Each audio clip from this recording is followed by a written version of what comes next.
It's Power Hour LSU.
So, injury report availability. So from a Whit Week standpoint, he has participated in team events. He participated today as well.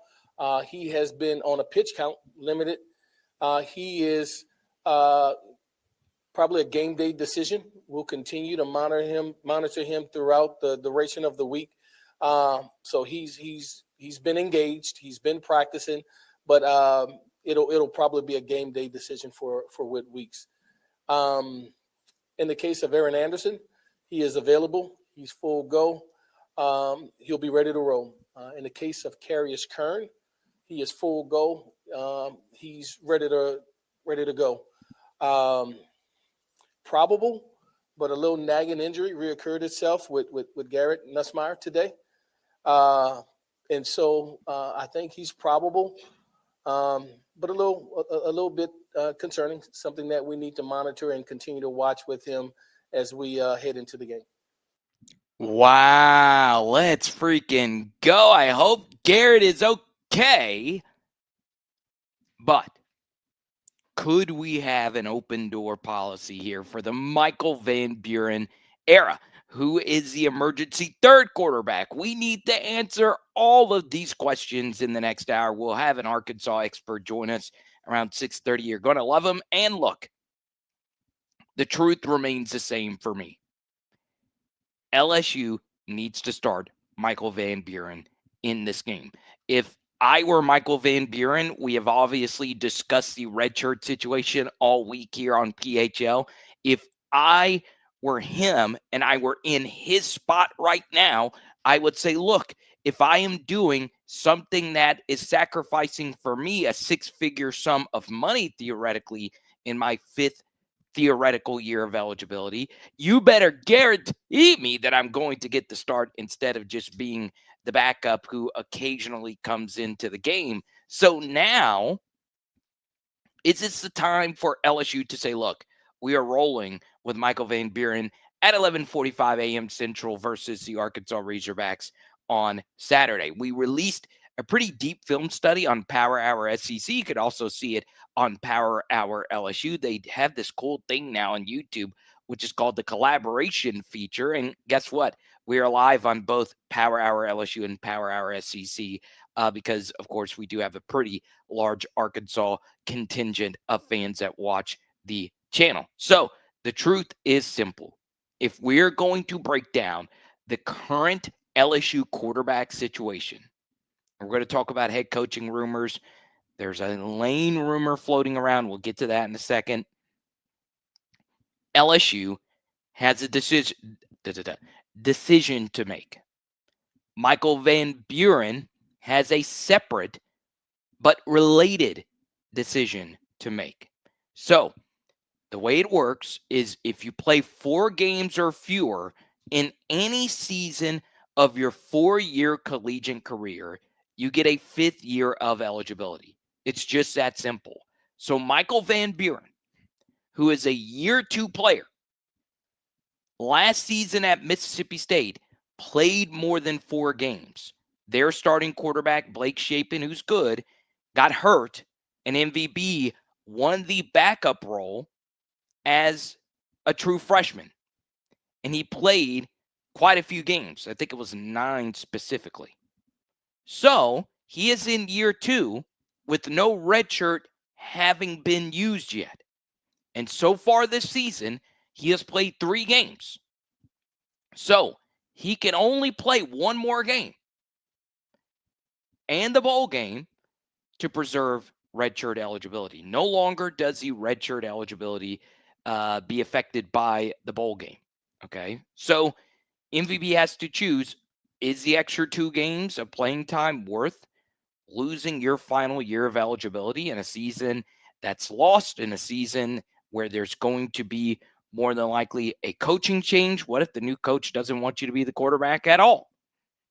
So there are a lot of things at play. And then, of course, we have the wild card here, which is Garrett Nussmeier getting nicked up at practice today. So what does that mean? Well, it is time to just start Michael Van Buren. If now that Garrett is hurt, you have got to see what you have. And you need to give MVP a chance to actually start. Now, moving forward, and LSU probably should have learned their lesson a few years ago when, ironically, Doug Nussmeier told Ed Orgeron this. It is not smart, if you're trying to do the redshirt thing, to play a guy in mop-up duty. It's just not smart. And we did versus Southeastern. We put MVP in versus Texas A&M. And I know a lot of you are tired of the redshirt conversation, but that's what this comes down to. I do think MVP is going to burn it. I do. But we'll see what happens. But I don't know anything about Garrett's injury. This just happened, apparently. Now, tinfoil hat.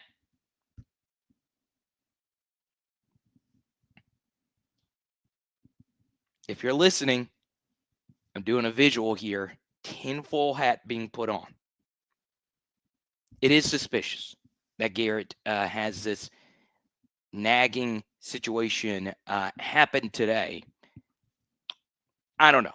It's very strange. It's very, very, very strange. I will also say this, and this will always hurt your team in the long run. The worst position to be in is quarterback limbo. It's, well, is our quarterback healthy? Is our quarterback available? In order for you to survive a situation like this, you better have a firm plan in place. Perfect example, San Francisco 49ers this year. Brock Purdy's been out with a lingering toe issue. So, guess what?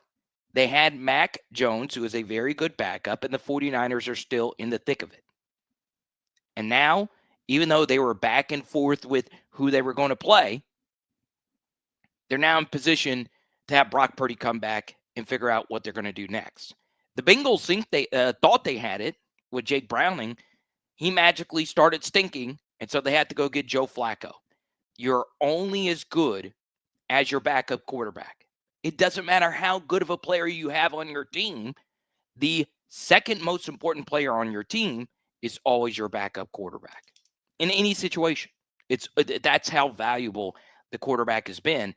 And the problem for LSU is with Garrett and this injury situation and this Michael Van Buren redshirt situation, we were always in a position, this team, in quarterback limbo. Is Garrett healthy or is he not? How much is he actually injured? Is he actually injured at all? And then with Michael Van Buren, are we going to redshirt him or are we going to not? It's a tough spot to be in at all times when you're asking questions about who your best player is. So yes, this Garrett Nussmeier probable thing is something that I am raising my eyebrows about. I'm not going to say that he's hurt or he's not hurt or whatever. Any of you should have a BS meter just to say, hey, this is kind of strange, the timing of this. So we'll see. Once again, I know little about that. Okay. But yes, we added Tony, King M.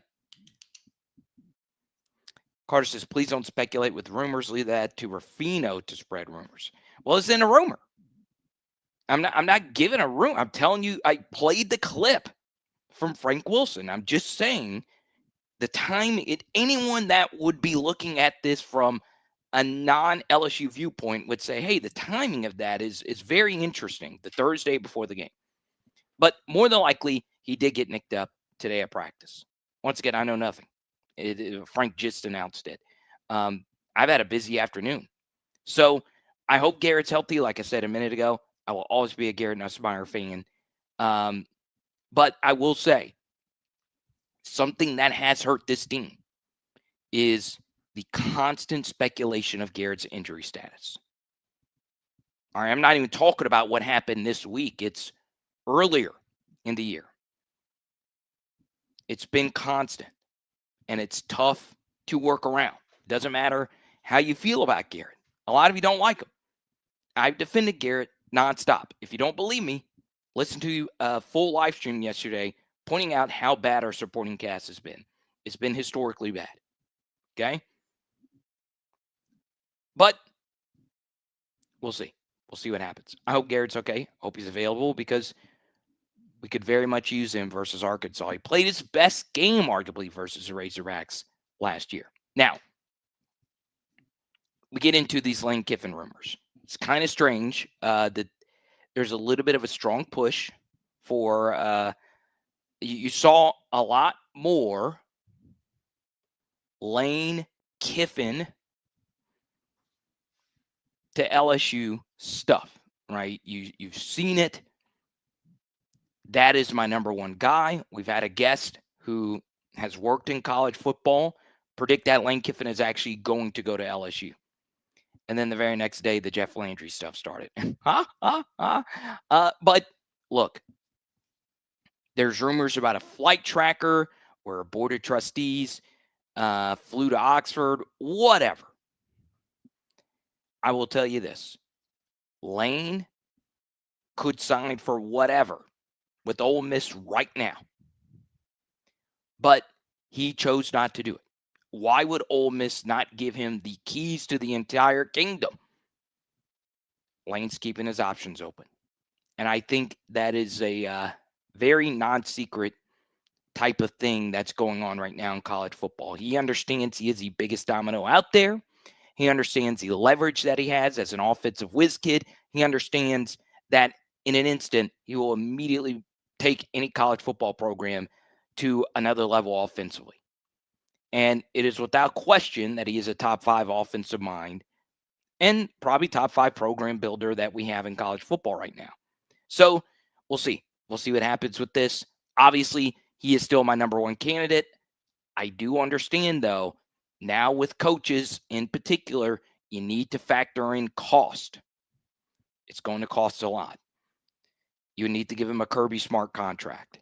Do you really want to give Lane Kiffin a Kirby Smart contract to come here? Or something similar to that?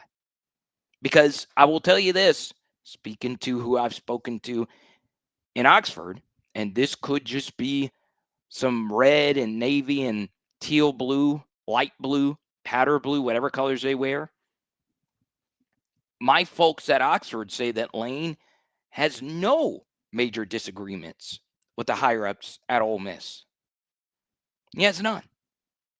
But that he understands the leverage he has in the position that he is in. Okay?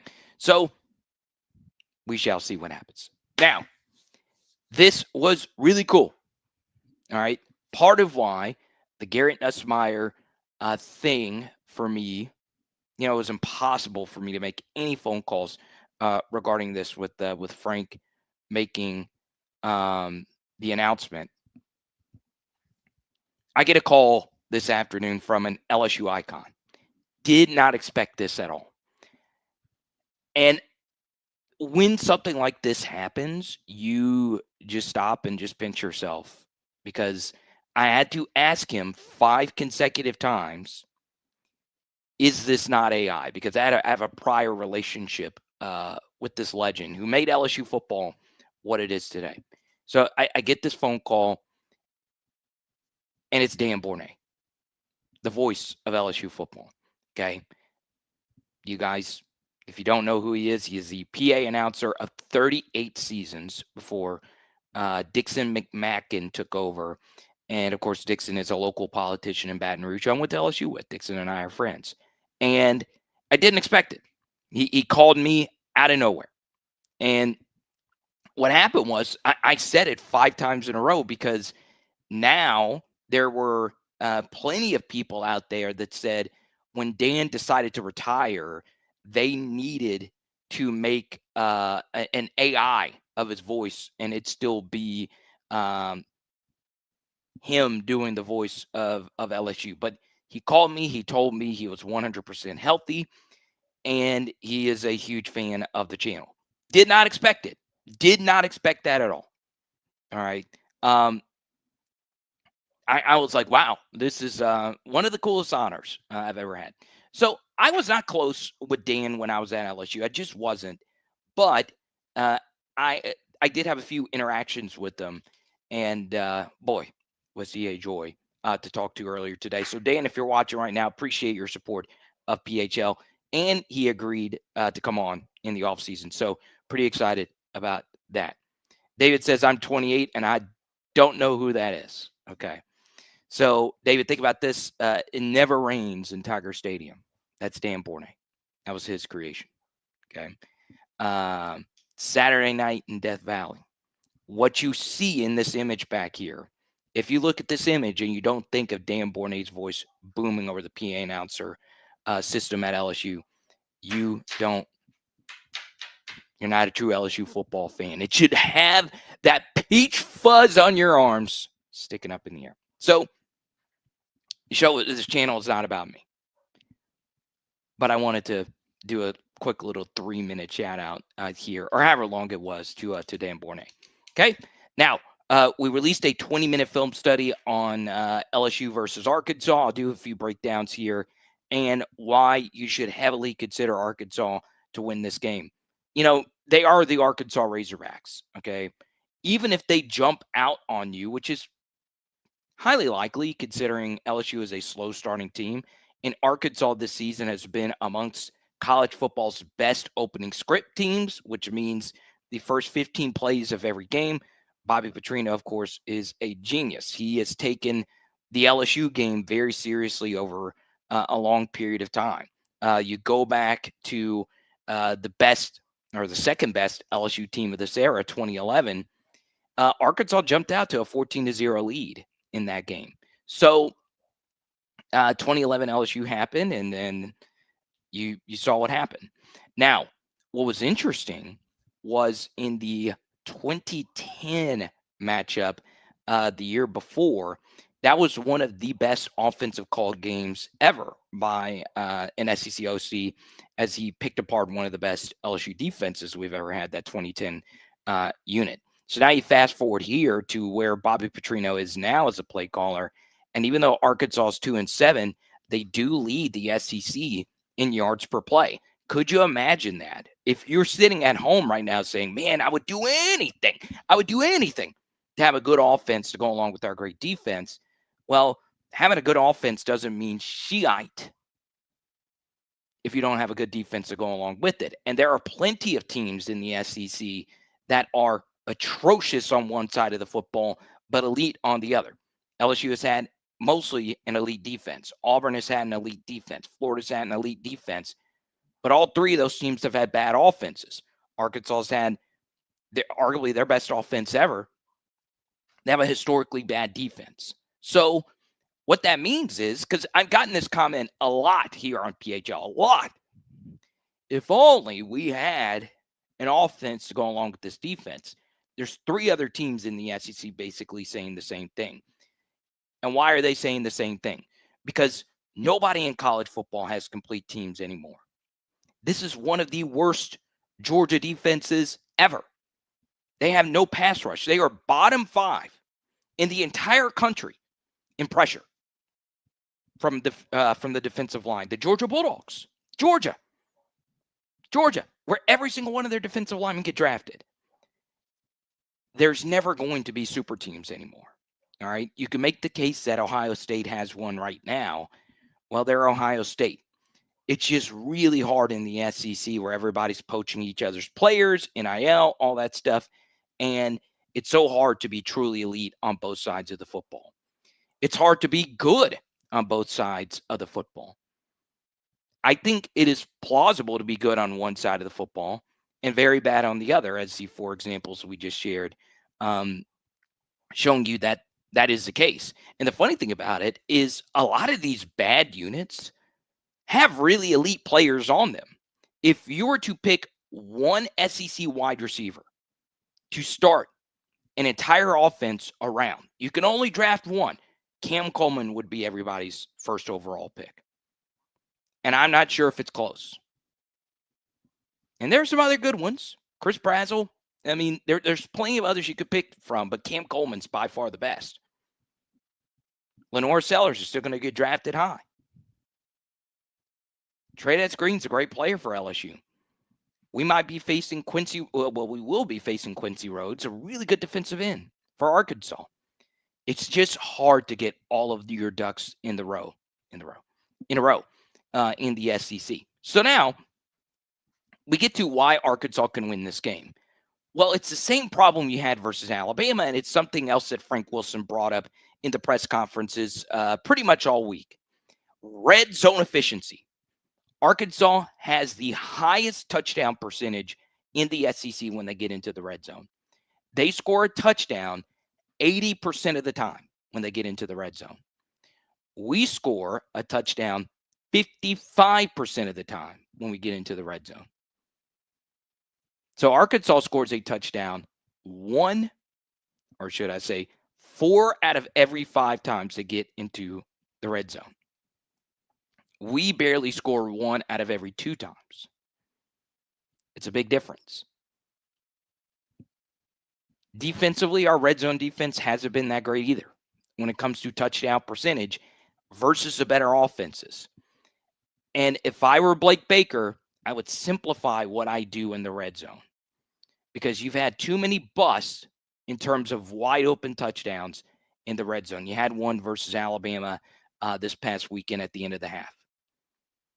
Arkansas is a really, really, really good red zone offense. And then, of course, the biggest reason why a lot of us think Arkansas very well could win this game is they have the ultimate Achilles heel of the last 2 seasons of the Brian Kelly era, which is a mobile quarterback on the opposite sideline. Now, last year, we were able to beat Taylen Green. A lot of that was because our offense kept him off the field, and we also forced 2 turnovers. There was a Rashad Dubinion fumble early in the game, and then we had Whit Weeks go Superman and had the interception that pretty much ended it. The score was 16-10. Arkansas had an open RPO, and Whit Weeks picked it off. One of the more incredible LSU defensive plays we have ever seen. So can you rely on that same turnover luck versus a better Arkansas offense? I don't know. You tell me. So for me, when I look at this matchup, a lot of this points to Arkansas being the side here. The line opened up at LSU around 7. It is now down to 5.5. So that means a lot of money has poured in on Arkansas here, with the total set at 57.5 right now. I am always going to keep hammering LSU unders. I just am. It's just how it's going to work. Because LSU has a good defense, and LSU's offense is very putrid. Okay? Now, we then get into, are there any personal beefs? We always talk about this. Is there any reason for one team or one player to be motivated? Obviously, Taylen Green did not have a good game last year. Arkansas, of course, loves this trophy. This is their Super Bowl every year, playing against LSU for the Battle of the Golden Boot. And obviously, Frank Wilson has done a really good job preaching the importance of this game to them. Obviously, there is one side story to this. Is Carius Kern. He was an Arkansas commit. He is the highest rated Arkansas high school football prospect of the past decade. And guess what? Brad Davis flipped him. Brad Davis coached at Arkansas. He was Sam Pittman's protege. He followed Sam Pittman basically everywhere he went. And, not necessarily true, but he did get a job from Sam Pittman as his offensive line coach. LSU poaches him from Arkansas, Brad Davis, and Brad Davis flips Carius Kern. And that was ultimately one of the endpoints for the Sam Pittman era. And Sam Pittman, of course, is an offensive line genius. So obviously a big game for Carius Kern playing against the home state school. But, other than that, there really isn't a whole lot of, storylines between the two other than you look at some of the other Arkansas players. Landon Jackson's no longer there. Dwight McGlothern's no longer there. They had good games versus us when they would play us, and obviously they're former LSU players. We've taken a few of their players as well, Joe Fouché, Greg Brooks. So, yeah, it's very, very interesting, okay? Let's go to Booster 6969. I don't care how good a player is if he's on the sideline injured all season, okay? You know what's interesting? You would be in a lot better spot in this game if, let me see. You would be in a lot better spot in this game if you were LSU and you win the turnover battle. I know it's kind of like a no-duh thing. Kind of lost my train of thought there. But at the same time, one guy that I keep going back to when it comes to this potentially being a big game for them is Harlem Berry. Arkansas's linebackers simply cannot tackle. They are allergic to it. With that said, our linebackers have struggled tackling as well. I do think some of the tackles we miss are due to, just overall bad angles, football IQ kind of things, being a little overzealous, if you will, where Arkansas's linebackers look like they just don't have the juice. So if I am LSU, and these are the two teams I watch more than any other, these two in Georgia now, here's what I would do. If you really want to win this game, Arkansas's Taylon Green struggles versus zone coverage. All right, he really struggles reading things out. If you blitz him, oftentimes when you blitz, you're playing man coverage behind it. That's when Taylon is going to scramble all over your ass. All right, so I understand Blake Baker likes to blitz. Our blitzes versus him worked in many ways last year. But I'm forcing him, even though LSU's pass rush hasn't been the absolute best, I'm forcing him to win the game in the pocket. So I'm playing very soft zone coverages. Harold Perkins, let's rewind this bad boy back to 2022, use him like that, and, live with the results. And then, of course, you look at the LSU rush defense. LSU's rush defense was really good versus Alabama. Then again, Alabama's run game isn't that good. You know who has a good run game? Arkansas's. Mike Washington, number 4, is a really good player. Carmona, one of their guards, 55, is a really good player. But Arkansas's offensive tackles are not that great. But they can run the football. The most underrated player for the Razorbacks is number 88, Rohan Jones. He's a H-back tight end, do-it-all kind of guy for them. Older player, too, just a good player. And then defensively, I am just getting the football out quickly and honestly doing a lot of the things you did versus Alabama. Force Arkansas to make tackles. Just force them to do it. Have them prove that they can actually do the thing that you need to do more than anything else when you play defense, which is bring the guy to the ground. Force him to do it. Okay? This game means more to me than anything else. Battle for the Golden Boot. All right, coming up next, we're bringing in Arkansas Razorback guest, and he's going to also tell us, is there true smoke to the Arkansas head coaching search? PHL Nation, it's time to lock in and get serious really quickly with our friends at Fortified Gulf Coast and FortifiedGulf.com. This is my buddy Ramey. He is one of many Fortified Gulf Coast inspection professionals that are doing something to help you not only save your home, but your memories. The Fortified program got started about 13 years ago. We adopted it here in New Orleans about 2.5 years ago. It's a more advanced way of doing the roof. It adds an extra layer of protection, whereas even if a hurricane was to pull the shingles off this roof, water will still not get into the house. So yes, your establishment is important, But what about the things you can't replace? That family scrapbook or that painting that's been handed down from Meemaw to Papaw and to you. It is important to protect that today with Fortified Roofing. And while this seems like a priceless asset, did you know it can actually save you on your homeowner's insurance up to 37% if you are in South Louisiana?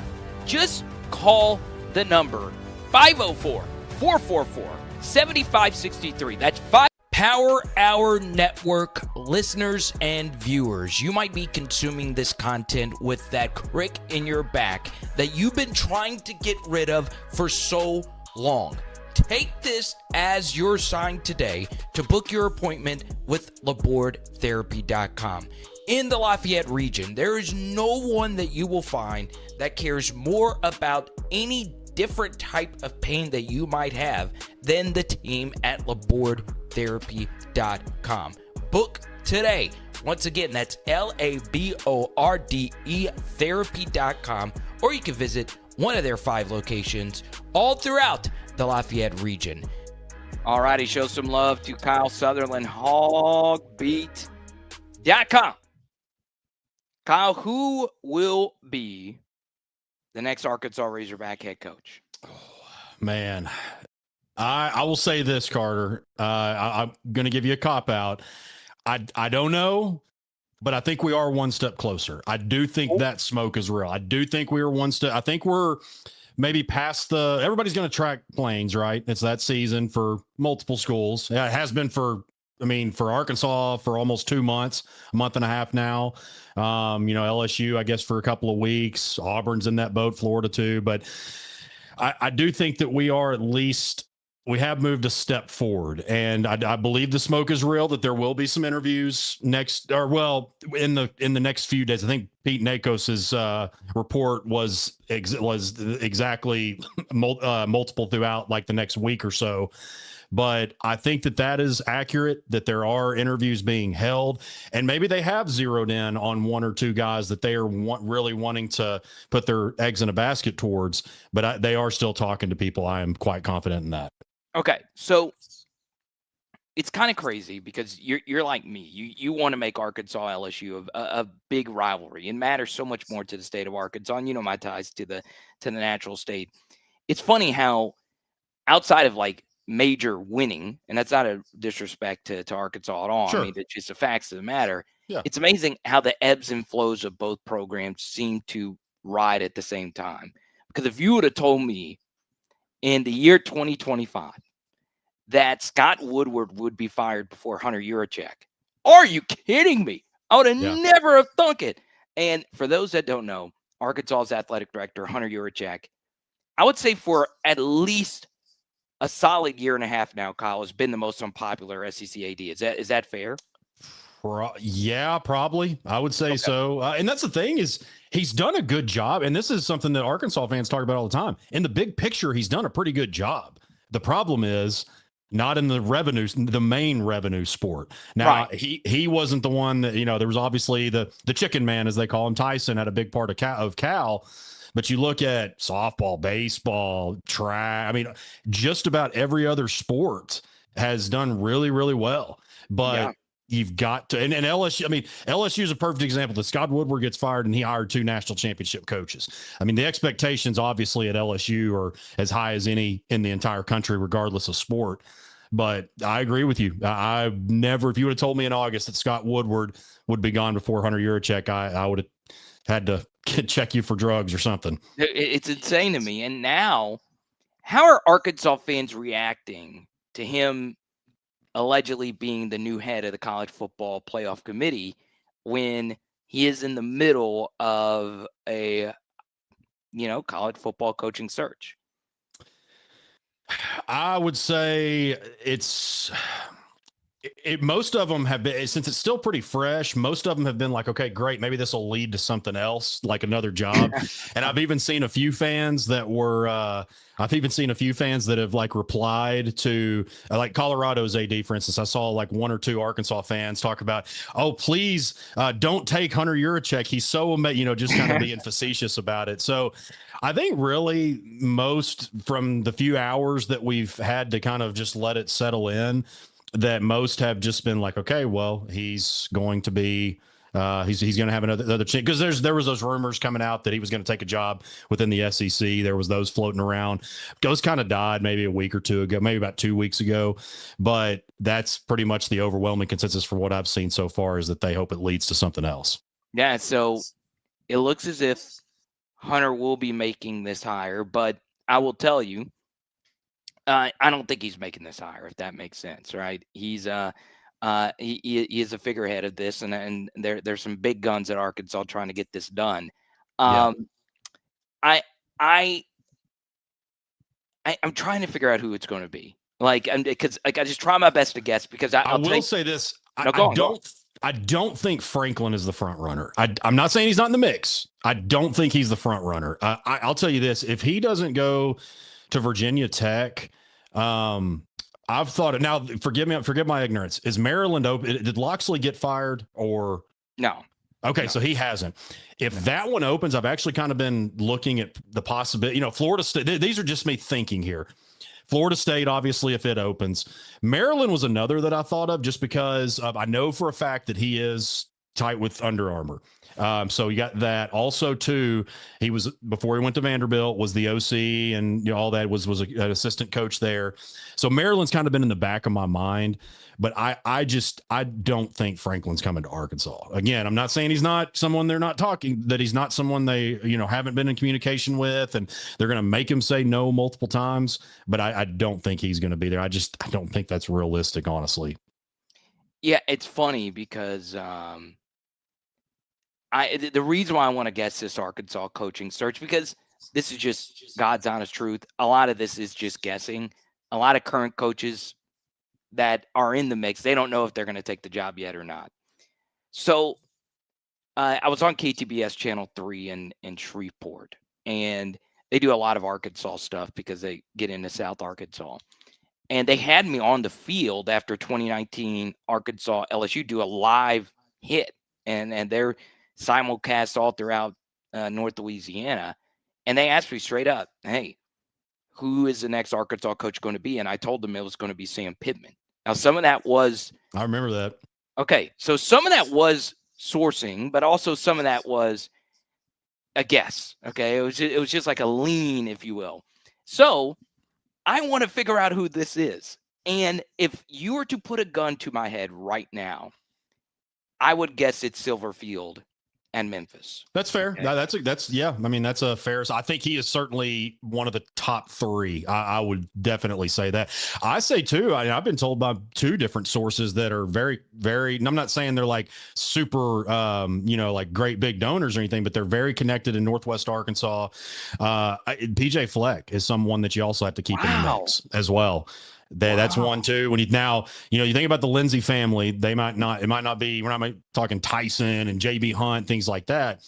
But I mean, PJ Fleck, what more can he do at Minnesota? He's like 20 games over 500. I mean, he's done pretty good. I think that's one. I'm not necessarily putting him as one of my top candidates, but I'm not going to forget about him until this search is over. Kyle Sutherland, our guest. It's interesting, and for those that don't know Kyle, you have a national site, Hog Beat, part of the On3 network, but you're actually more passionate about Arkansas high school football, and you could have the Drake Lindsay reunion. So Drake Lindsay and so I know you're personally rooting for that because you're such a big Drake Lindsay guy, and you're right. He's been a good player, and would be a different style of quarterback at Taylor Green, but it would be cool to see him, come back home. For me, I don't think the candidates that LSU are going after bleeds over with the candidates that Arkansas is going after, or I don't know. I don't know.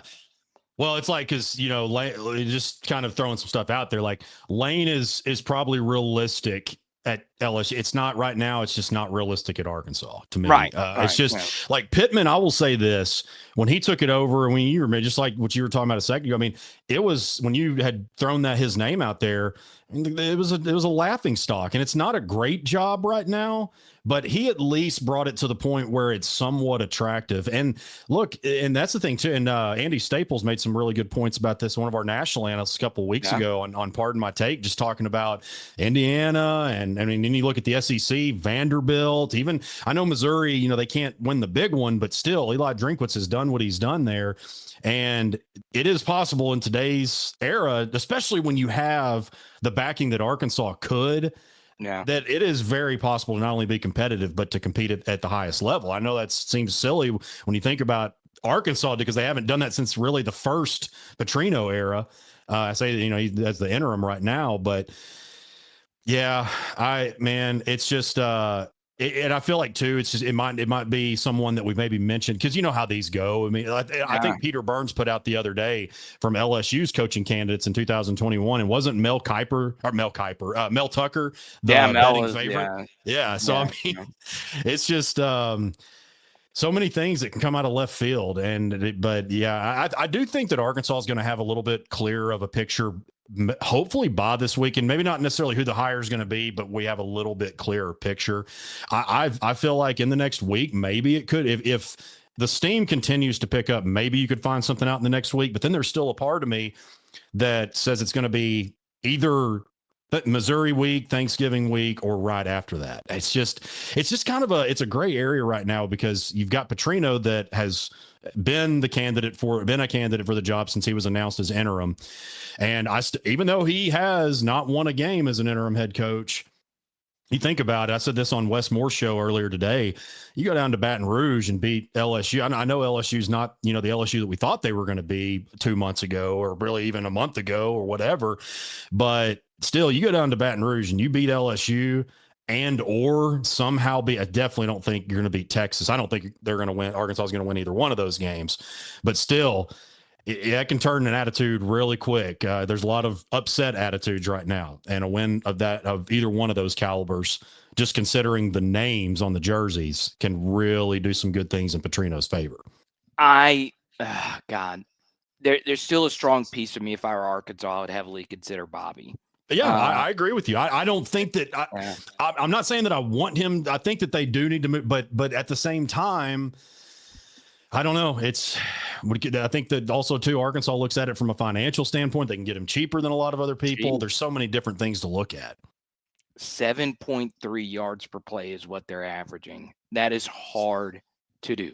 It is really, really, really hard to do. When you look at the offenses that have had the 7 yard per play mark, there's just not many of them since 2018. In fact, the worst team that got that 7 yard per play mark was 2018 Florida. All the other ones are 2019 LSU, 2020 Bama, 2021 Georgia. Yeah, they all won a natty or went to the playoff or something. Yeah, but I tweeted that out. Good season. I tweeted that out, and it went viral on Arkansas folks, and they're like, "Oh," I was like, "No, I don't think it's going to stand." And obviously, you have the help of I P4 adjusted the numbers, and the Notre Dame game didn't filter through because they're not technically a P4 school. So I said that the Arkansas offense was going to regress, which lends itself to this game. Arkansas's offense has petered off just a little bit, but to me, they're still pretty good. How do you think they match up versus LSU? Yeah, no doubt. And I was, as I was waiting to come on, I was listening to you talk about the man, don't listen to this guy, man. But man, I'll tell you this, Mike Washington, that's one thing that they nailed. That we would talk as media, like after press conferences during fall camp, and we'd be like, man, this isn't going to happen, or that's not going to happen. And a lot of those, like the things that they had said, haven't happened and probably won't, or certainly won't. But they kept telling us Mike Washington has a chance to be special. He has got a lot of speed. He's a really good player. He's breaking long runs. And our immediate thoughts were, well, this defense is probably just really bad, as we have seen most of this year. They have been, really, other than the Auburn game. But like you said, what was it, 7.3 yards per carry right now? I know it's over 7. That's what they're at right now.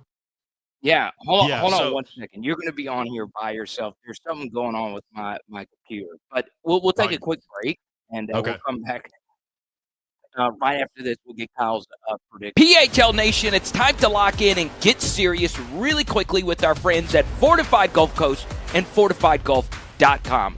This is my buddy Ramey. He is one of many Fortified Gulf Coast inspection professionals that are doing something to help you not only save your home, but your memories. The Fortified program got started about 13 years ago. We adopted it here in New Orleans about 2.5 years ago. It's a more advanced way of doing the roof. It adds an extra layer of protection, whereas even if a hurricane was to pull the shingles off this roof, water will still not get into the house.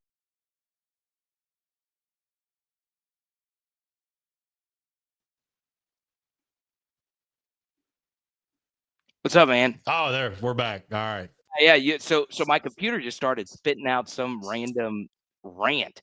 But for me, when I look at the LSU defense, the big thing, Kyle, has been they cannot stop a mobile quarterback. Mm-hmm. So obviously, Talon, we've seen him throw the Auburn game away with an INT. Your thoughts on how Talon's played? I know last year it wasn't one of his better games versus LSU. Do you think he is good enough to get this done, to give Arkansas their first SEC win of the season? I think that if they establish, like, first and foremost, you got to continue to establish the run. Going back to Mike Washington, he's got, I think, a little over 800 yards on the season, and Arkansas hasn't had a 1,000-yard rusher since 2022 when Rocket Sanders did it. And I think that if they do come out and they establish the run, like we've seen the success that they've had, I think that Talon can get it done, because that typically opens up. Rowan Jones, you talked about him. He's taken a lot off of Talon. Omega Blake has really been that dude at receiver for him. Raylan Sharp's done some really good things, but Rohan has really just kind of changed. Yeah, he's just turned it up a notch, whether he's lined up at fullback and running something out of the backfield. They just do so many things with him. But I also heard you mention Harold Perkins, and he terrifies me because he has had pretty much he was phenomenal last week, but Carter 22 and 23, that was probably the two best games of his career, and both were against Arkansas. So he terrifies me. I guess Weeks probably going to be back, right? It's looking like and then the quarterback situation on the other side. I saw the report right before I hopped on here about Nuss is probable. I mean, what do you think about that? I'm curious. I was talking to one of the On3 LSU writers about this the other day. I mean, do you think now at this point? Tell me which one. Matt Buren. Okay, Buren. Yeah, Matt Buren. Matt Buren is an Arkansas beat writer. Yeah. But yeah, man, when I talked to him, this was before this report came out, so they were thinking probably Muss would maybe get the start. We're going to probably see Van Buren. You would expect that. But at this point, do you think Van Buren starts? Just kind of from what we know now. Yeah, I mean, he should. I don't know, though, because obviously this Garrett, potentially it's an abdominal situation. I'm tired of guessing at this point. We'll see enough. It's been a lot. We'll see if he actually plays or not. You know, I thought LSU was going to win this game earlier in the week, but when I kept diving deeper, I'm like, the numbers say Arkansas. But here's the funny thing about Arkansas Razorback athletics is that when it's logically time for them to win a game, that's it. It doesn't happen, because here's the thing. Games. That's the thing that hasn't changed. They can't finish them. And I know, that was the thing. There was a huge narrative about, and I'm not saying that there weren't some bad calls against Mississippi State when you think about how little penalized this team was under Petrino previous to that. But I just didn't like how that was continuously brought, because look, you lost the game because you didn't make enough plays. That's pure and simple what happened. Yes, there were some bad calls. Is that the reason why you lost the game? No, it wasn't, because Mississippi State was just better than you, and you lost another close one. That's pure and simple what it was. Okay. Here's the thing about Arkansas athletics, and I have a theory as to why they are truly cursed. Do you agree with me that Arkansas might actually be cursed, like a real thing? The LSU baseball game and the World Series, I think that finally, because I was always like, oh, come on. And I would go along with the joke. There's a real good friend of mine named Will Watkins, does a lot of great stuff for high school athletics around Arkansas. And he always brings up the Indian burial ground that the U of A is built on. And that's something that's always kind of been an ongoing joke. And I've heard it from other fans. But the game And look, I had a feeling when and I'm not trying to go off on baseball, but when the No, NCAA tournament started, I had a feeling that LSU was probably, they were just, Cade was pitching. So, they were just, Ianson was on fire. They were doing so well. So I had a feeling that they were going to do it. But when Arkansas had it, and then they just straight, and not to take any credit away from LSU, but really just kind of gave that away. And that was when I finally said, you know what? I think I'm starting to believe in that curse a little bit. It's a true curse. I mean, whether you look at Texas Tech basketball this past season or whatever you want to point to, when you hit a hard ground ball to the college baseball player of the season and he doesn't 6-4-3 that thing, you're cursed. I mean, that's all there is to it. Everyone highlight plays every game. I swear, every single game they had played like 67. They'd have played like around 70 games up to that point. Almost every single one, they're tweeting out highlight plays. And is this Derek Jeter 2.0? And then that happens. And you're just like, here we go again.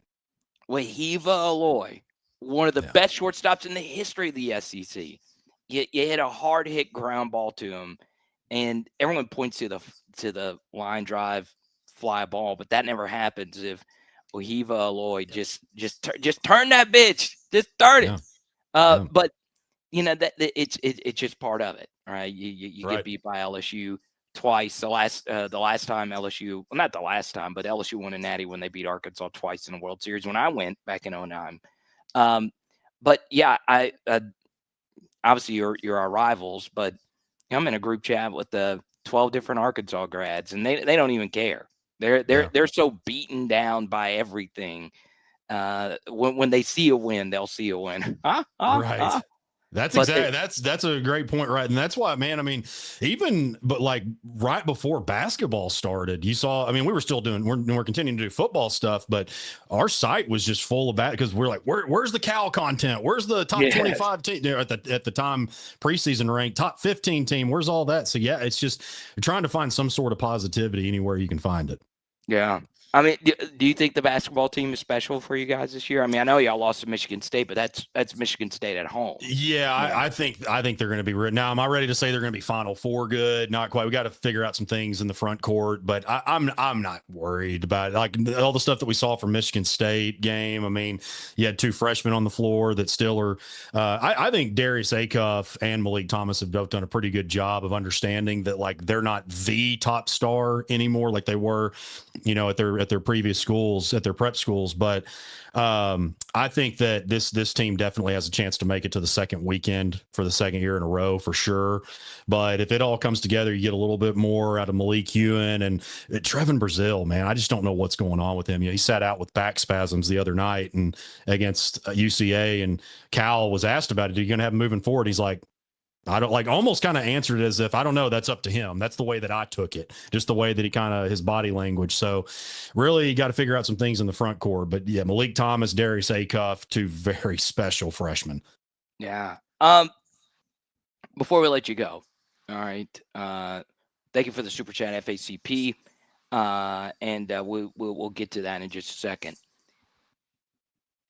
The Carius Curran situation was interesting last year, and this was something that you followed pretty closely. Yes. Yeah. So, what do you remember about that? Because this is LSU's true freshman starting left tackle. Had a tough game versus Alabama, but he's overall going to be a really good SEC offensive lineman. He was Arkansas's highest rated recruit in a very long time. Why did he flip to LSU? I think some of it was NIL involved, but also there was, even back then, there was still some very much uncertainty about this coaching staff. And I'll say one thing. I know that there's been some frustration. And look, he's a true freshman. You're going to make your mistakes. The thing about Carius, though, he's only been an offensive lineman since like 9th, 10th grade. He was a receiver. I think I told you that. I might have said this on your show before. Yeah. He was a receiver in like 5th, 6th, 7th grade, like in junior high. So, but crazy athletic. So I guess that maybe they wanted to turn him into a tight end or something. But I say all that to say his best is in front of him. And LSU, I think that I will say this. I hope he does stay there because I think it's going to be a better situation for him. I know we still have to figure out who the coach is going to be, but Karras is an exceptional talent. He's still just really green, not just green because he's a true freshman, but just because he hasn't played offensive line for an incredibly long time. Yeah, I keep forgetting the wide receiver anecdote, but then you go back to him doing like backflips and stuff like that you don't normally see from an offensive lineman. All right, Kyle, before we skedaddle, final prediction. So I'm going to say that Arkansas probably gets off to another fast start. But back to your point about when you think like, okay, well, this team might be struggling. And then we watched LSU last week and talk about the defensive performance. You think about Arkansas in these types of games. I think that they are going to start really hot. And then LSU, Harold Perkins is going to be a problem. That defense could be a problem. And I will say in the end, Arkansas probably loses. Let's go 35-24. I think that there could be some points scored in this one. Well, I hope you're right. A good bit of points. Yeah, LSU has not put up north of 25 versus a P4 team. It would be the most Arkansas thing for them to be. That's my thoughts. Is because it's. I understand it's not a night, and I know that there's been a whole lot of talk about the night games might not be what they want. All these different things. I don't care if it's 6 a.m. or 6 p.m. It's still at Tiger Stadium, and it's going to be still, I imagine, a really great environment, and Arkansas just hasn't proven that they can get it done. Yeah. Kyle, we appreciate you. Make sure you check out hogbeat.com, and one of our private passions, of course, is Arkansas high school football. So we appreciate you big time, man, and we'll talk to you soon, bro. I absolutely. Always enjoy, Carter. Appreciate it. All right, Kyle Sutherland, longtime friend. It's one of those things. We have had so many guests on here that I've never met in person. Never met Kyle in person. Not yet. But he is awesome. Okay. So let's get to the Supers, and we'll keep this party moving. Thursday Night Live. Good to see you, each and every one of you. Let's face it. LSU will start Van Buren and blame Nuss's bad season on an abdominal injury that might help his draft stock. Yeah, so let me go through a few things that I have discussed with people that cover the NFL draft and, work in the NFL. I've shared before, and I shared a press box pic of me and T-Bob on Twitter. And it was the last time LSU and Arkansas played during the day in Tiger Stadium. That pic was taken in 2017. Now, it just also happened to be the first day that my wife and I started talking. So it's a game that means a lot to me. And you can go to Twitter and you can see the photo for yourself. But you look at this season for Garrett Nussmeier. One big thing that Garrett's going to have in his favor, and it is a massive thing, is pretty much everything that I discussed in yesterday's live stream. And it's PFF grades. All right, so NFL, the NFL and their scouts, they deploy scouts that watch every single snap of all these players that they're interested in drafting, and they will see that Garrett has regressed horribly. But at the same time, scouts only have a finite amount of time, and they will go to the PFF grades and they would say, look, PFF, which grades every snap, has Garrett as the best player on this offense for the second consecutive year. And LSU has the worst supporting cast of below average players in the SEC. And I appreciate Danny Girl sharing this. And earlier today, when Dan Bournet randomly called me, once again, Dan, I really appreciate that. Not talked to him in a very long time. It was cool that he's a fan of the channel and he did agree to come on during the offseason.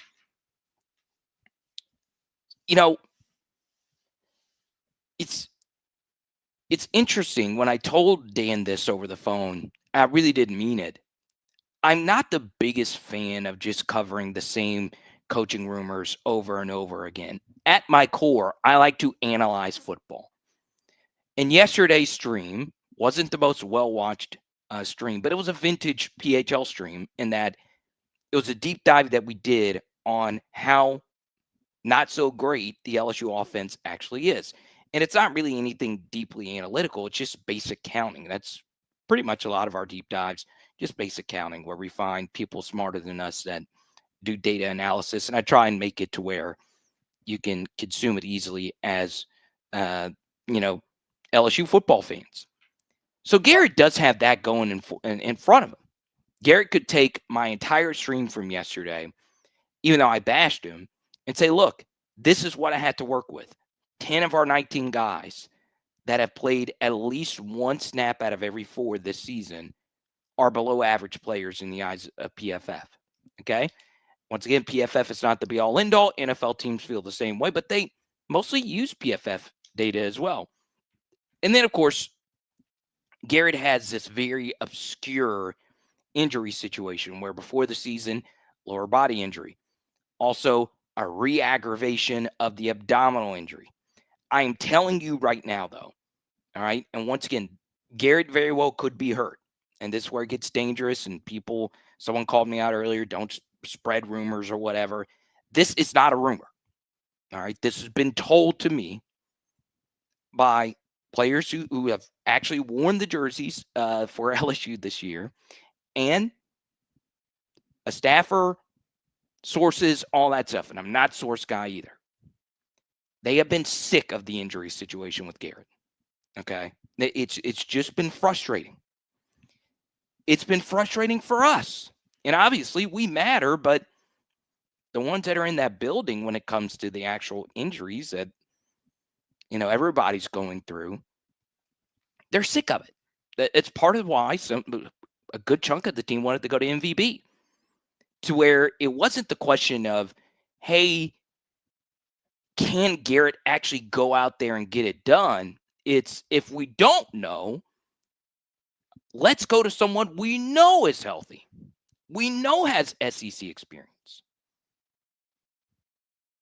So whether he was playing hurt or not, I will tell you, and once again, I won't bring his name up so it doesn't get in the crosshairs again.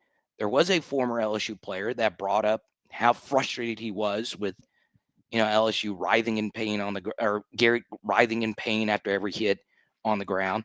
Get up and just get to the next play. It's frustrated. It's been frustrating. Okay. I think that would be a little bit more tolerated if we were actually winning, as are a lot of things. Brian Kelly would still be here if we were winning. But, once again, I wish the best for Garrett. I love Garrett. I always will. I think this revisionist history about 2024 and Garrett was bad last year is just nonsense. But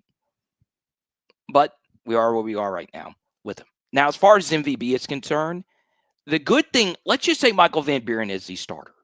And let's just say it's like short notice and we were planning to start Garrett the entire time. And let's just say for certain in this hypothetical that Garrett actually truly got hurt today in practice, which according to Frank Wilson, that's what happened. We played the audio for you a little bit earlier. So let's just say you are concerned. You're concerned that Michael Van Buren is making his first SEC start with a short notice behind a bad offensive line with a good group of LSU wide receivers or wide receivers to throw to. Our wide receiver group is very good. I don't think it's elite, but it's very good. Good to very good, whatever. But what if I told you that if Michael Van Buren were to start versus Arkansas this weekend, this would be by far the worst Power 4 defense he has faced as a starter. One thing you can always point to about Michael Van Buren, and you don't need to watch a lick of him play at Mississippi State, is all you need to do is look at all the teams he played last season. He did not play a single bad team. In fact, the worst team he played last year was Arkansas. That was the worst team that he played. And they were decent. They were bad, honestly, but that was the worst team. And this defense for Arkansas is worse than last year's Arkansas's defense. Van Buren played Ole Miss elite defense, played Tennessee very good defense, played Texas elite defense, played Georgia elite defense. So he's used to being put in hostile situations. What's the one SEC game that he played the most in this season? Oh, just happened to be the toughest draw you could potentially get, which is a night game at Alabama. So, you know, as far as MVP, getting this, if he were to start because of this Garrett injury, he is well within his comfortable nature to play in this game. Okay.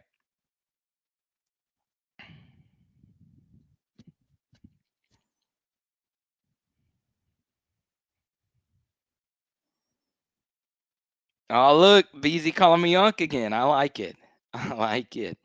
It is funny. And it's also kind of strange, but I've enjoyed it. I'm starting to get, I actually do have nieces. Haley's nieces have kind of become my nieces, and it's been cool. They call me Kunkel because my name begins with C and all of that. So it's cool.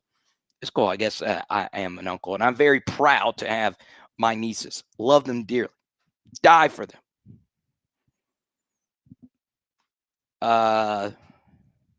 So there you go. Shout out Preshi, Buka, and Ruth. What's out of Billy? FACP.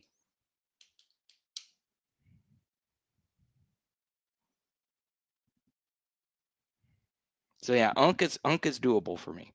All right, here's what we're going to do. Next 5 to 10, we're going to answer as many as we possibly can. If you super chat, we'll keep it going.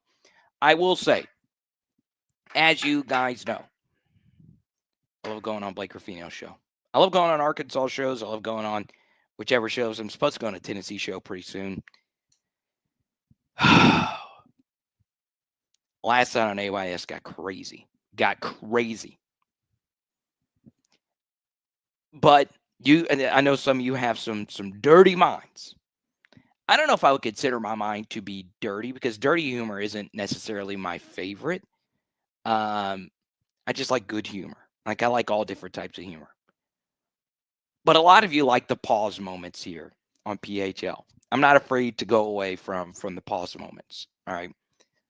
In all my years of broadcasting, the greatest pause of all time was from Blake Theodore Ruffino on his stream last night during my appearance when we brought up the conversation of Arby's. So if you and it's not what you normally associate with pause material with Arby's. It wasn't a roast beef joke. It was something way more diabolical. So if you want to see that, you can check it out for yourself. And I saw Blake was in the chat a little bit earlier. I don't know if he's still in here or not, but love going on there. Let's go to Franco Nation. Carter, what about Hurley? If MVP wants a red shirt, can he play as well? And they all keep their red shirts. Yeah, so let's talk about Colin Hurley. Full disclosure, I'm not talking to Colin in a while. All right. And he's been through a lot. Had the off-field automobile accident.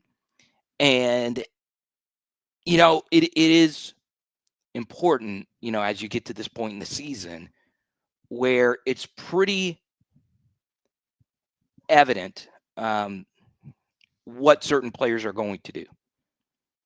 Okay. So, you know, as far as Colin's availability or not, you remember last season it was pretty much out there that Ricky Collins had beat out AJ Swan as a top backup. And then when Garrett got hurt versus Oklahoma, it was Swan that went in. Why was that the case? Well, it was known that Ricky was transferring. So I don't know. I'll be honest. I don't know if Colin's transferring or not. But I will say that it is very interesting that there has been no discussion as far as Colin Hurley is concerned and his potential to play. Because that would be a very interesting question as far as the red shirt availability of one or the other. I get a lot of stuff wrong. I share a bunch of wild opinions. Okay. My most obscure opinion that turned out to be right was Colin Hurley should have played versus Southeastern instead of MVP because you would not be in this situation. And once again, that was a game where MVB got the most reps. So if that's the case, then don't play him at the end of Texas A&M. Because Colin Hurley has already used a redshirt season. So why not play him and see what you have? While at the same time doing right by Michael Van Buren.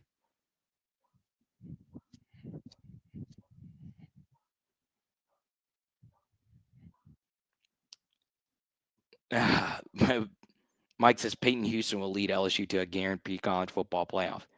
That's a good guess. I like Peyton Houston a lot. You won't hear me say that because, once again, I get a lot of stuff wrong. I said when Walker Howard committed. Actually, I didn't say that when he committed because he had not made a start. But I said after watching his junior year of tape that Walker Howard would lead us to the college football playoff. That's how long I've been doing this. So I will never do the high school recruit will lead us to the playoff again.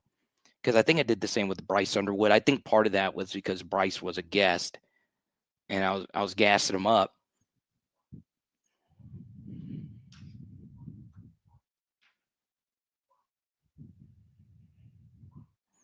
All right, I can't put your comment up there because you have a bad word on it. But I don't know why you would shame someone for losing a bunch of weight. So we will block that. Now, if you want to call me fat, you can call me fat all you want. David says Juwan Johnson at quarterback. Sure. I think for quite a few of us, the Juwan Johnson story's been good. He's done some really good things, and he has stepped up for us in a major way as kind of this gadget role player who very well could have taken a redshirt year this year as well.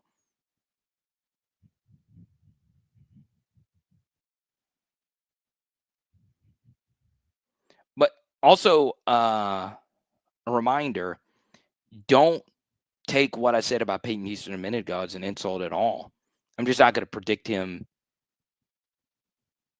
I'm not going to predict any high school recruit to win a national title. Now, I'll predict a high school recruit to be all SEC.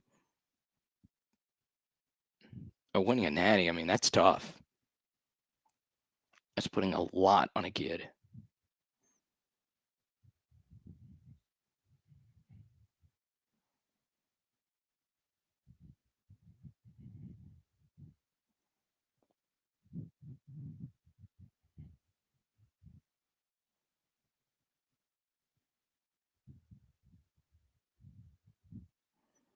Got some Harold Perkins chatter in here.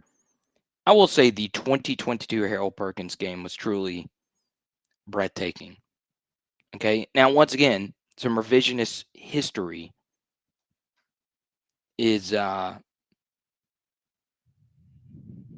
makes the game a little bit different. All right. There was some good and bad that came from the game. My favorite thing that actually came from that game was what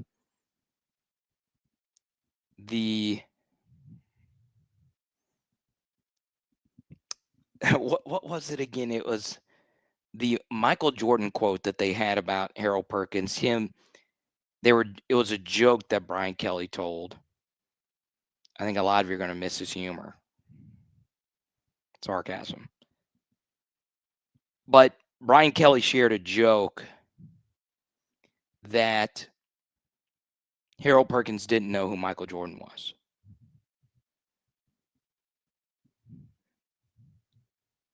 And it was a joke. I hope.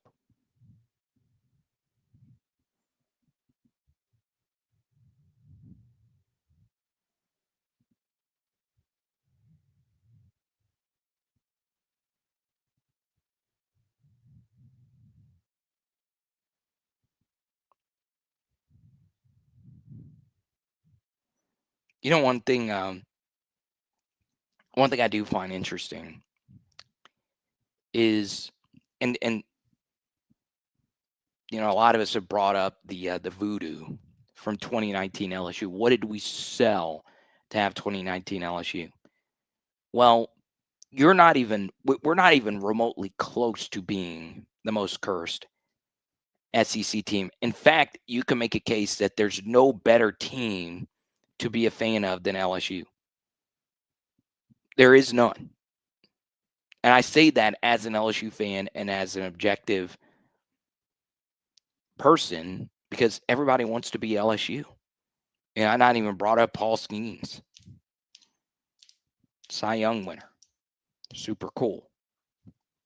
Olivia Dunn, his girlfriend. Super cool. All that stuff about LSU is great. Angel Reese, all this other stuff. By the way,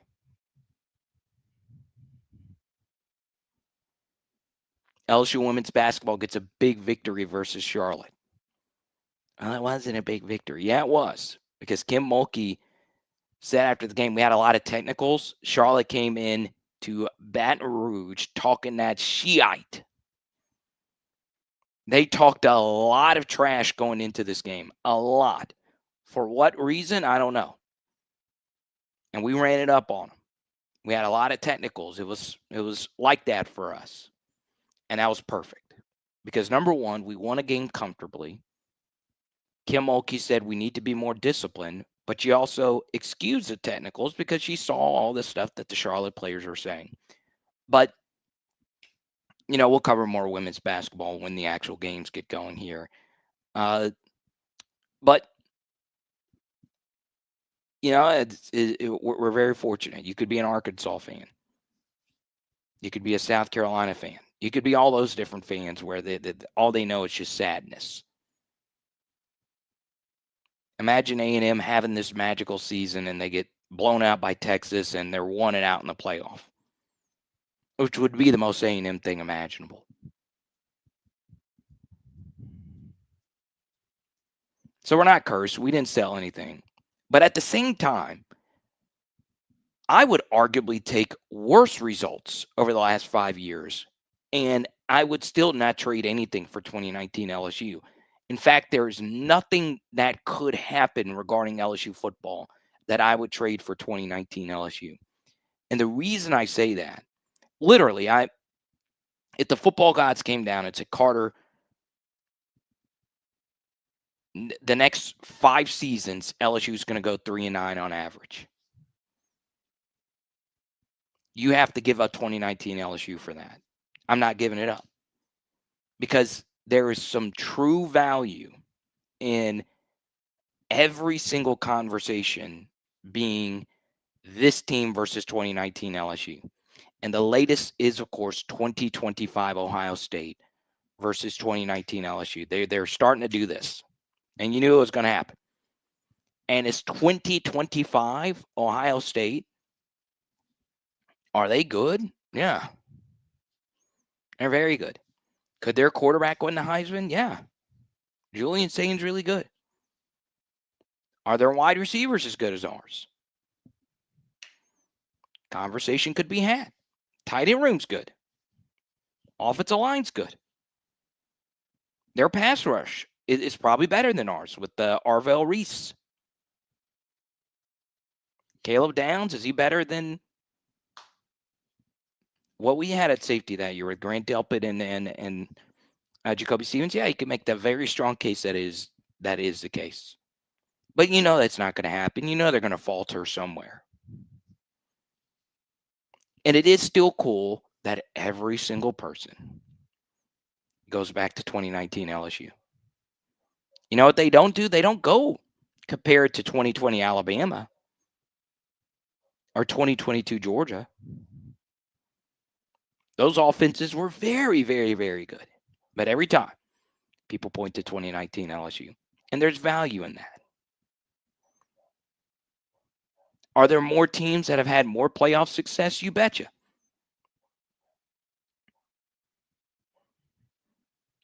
'19 LSU. I'm trading a whole hell of a lot to always have that in my corner. Now, another rant for you on this glorious Thursday. And by the way, big thanks to Jamie. She sent me a LSU devotional book. And it's funny, I wanted to make sure you were in here, Jamie. I opened that devotional book, and then an hour later, Dan Bournet calls me. Really cool stuff. And I won't say who did this, but Dan had to get, because I'm low on the totem pole. I'm not important in the LSU atmosphere. Dan had to get my number from someone else, and he went out of his way to really share how much he enjoys the channel. So cool stuff. Now,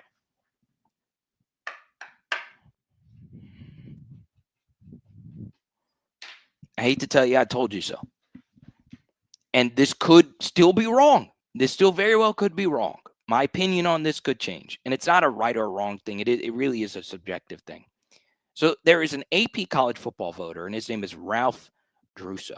Okay, and Ralph tweeted something out, and it made the rounds. And he was pointing out how Ohio State this season, they don't have to play Oregon. They don't have to play Indiana. They've avoided some of the better teams in the Big Ten. And then what did Ralph Druso tweet out today? Or what else was included in that tweet? Well, it's Texas A&M. Texas A&M doesn't have to play Alabama. Texas A&M doesn't have to play Georgia. Texas A&M doesn't have to play Ole Miss.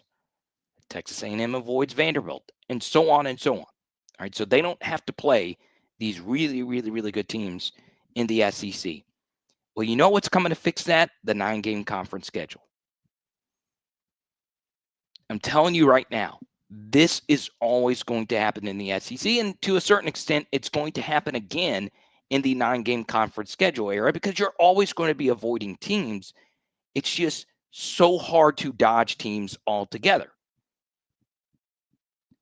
Texas A&M, imagine how much worse Texas A&M would have been during the Jimbo era if they had to play Georgia every once in a while, instead of getting to play South Carolina every year as a cross-division. It's crazy. That's a cross-division rival, to be clear.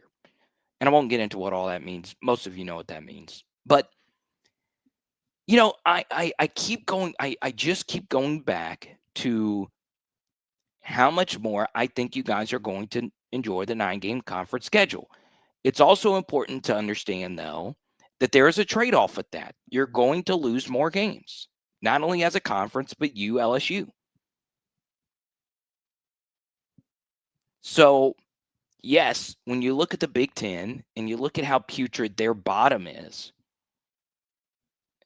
and you take a look at the SEC and you look at the bottom of the SEC and how, honestly, the bottom of the SEC is pretty good. Bottom of the SEC is pretty good. There's not really any bad teams in the bottom of the SEC. We are playing the last place SEC team this Saturday. They have the best offense in the conference. In yards per play, they have the best offense. Is LSU a bad team? Yeah, we're not that good. We are not that good. But how many bad teams have Mansour Delane on them? And AJ Halsey? And Braylon Moore and Barry and Brown. Guys that are still good. Harlan Berry. Trey Green. The bottom of the SEC is pesky. There's no Northwesterns. Florida's a good football team. They've got talent. I mean, they've probably given up at this point, especially considering what happened with their coach, Billy Napier, or their fired coach, now helping Georgia out. It's crazy. Mississippi State's a good team.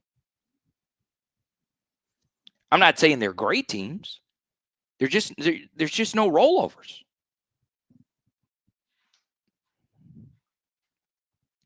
Georgia has lost one game, 3 points to Alabama.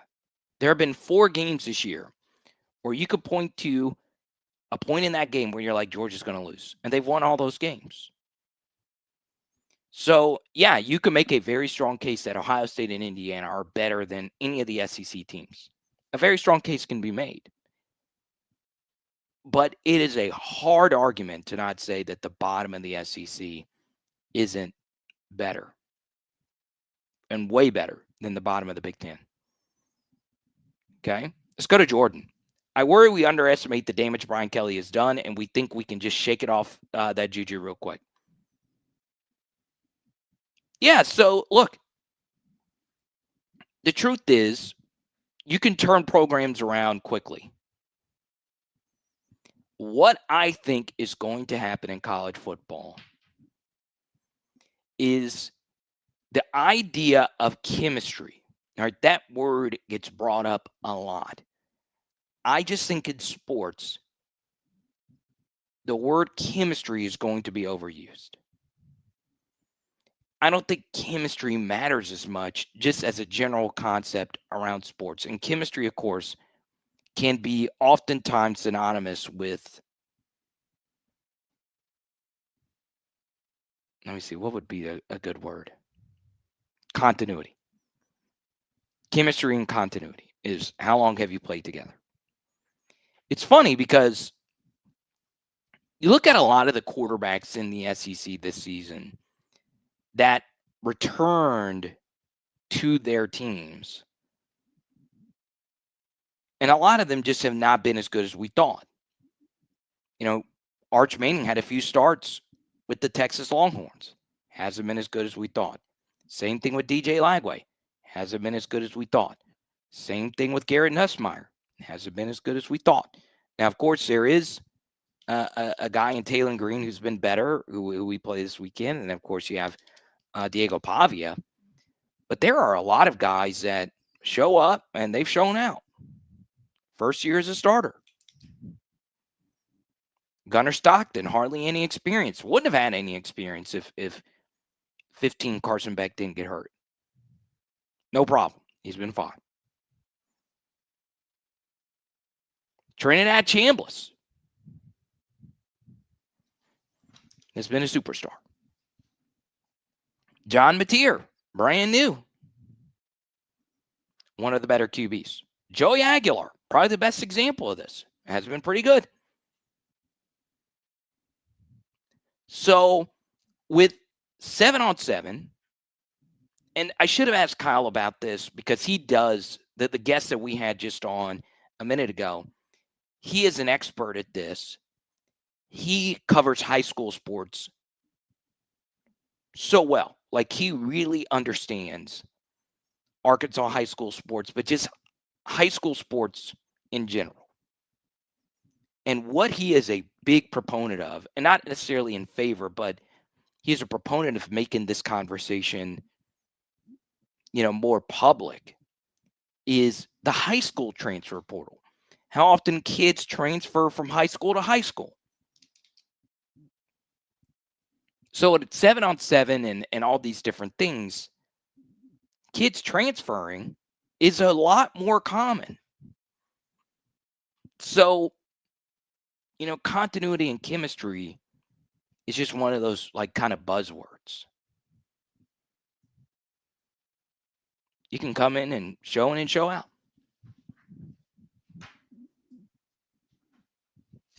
So, as far as LSU having a dark season next year, yeah, it very well could happen, depending on who the hire is. But it could get turned around pretty quickly.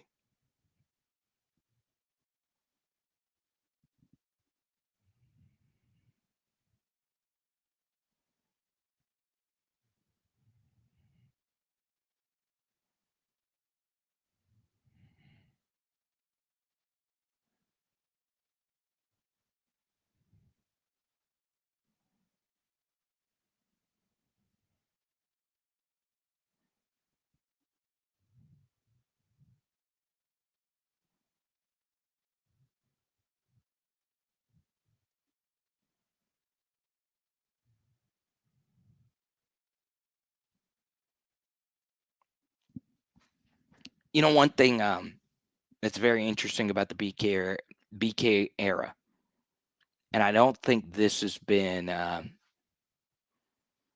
discussed enough, but I just want to point out that there have been multiple coaches who have left Brian Kelly and have been superstars at their new job. Okay? I mean, super-duper stars. And there's two big ones. Okay? Obviously, Mike Denbrock has been really good. He's been very, very, very good. And, it's not, when Tim Brock left, we were like, oh, okay, this could just be a Jaden Daniels thing, and we'll have continuity with Joe Sloan. That was just a terrible take by a lot of us.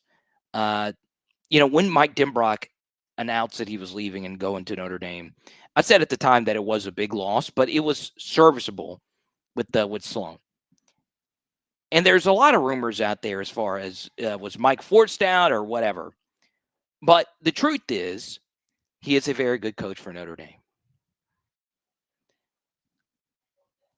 I also want to bring up that there's a man who, at his new job, is by far the leader in the category that they most associate with greatness for the position he coaches. And not only does he lead the league in this category, he does so at its highest level, the NFL. And that is none other than Jamar Cain. Okay. The Broncos are by far the NFL leaders in pressures, sacks,